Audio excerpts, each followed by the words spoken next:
అమరమైన నీ చరితం, విమలమైన నీ రుధిరం, ఆత్మీయముగా ఉత్తేజపరచిన పరివర్తన క్షేత్రము.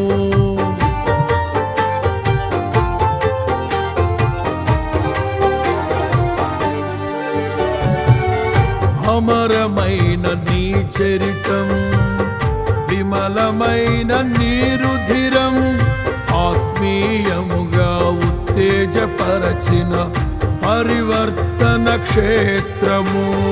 ఇన్నాళ్ళుగా నన్ను స్నేహిల్చి ఇంతగా ఫలింపచేసితివి.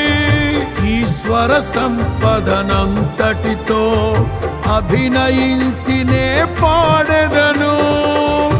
ఉండలేను బ్రతుకలేను నీ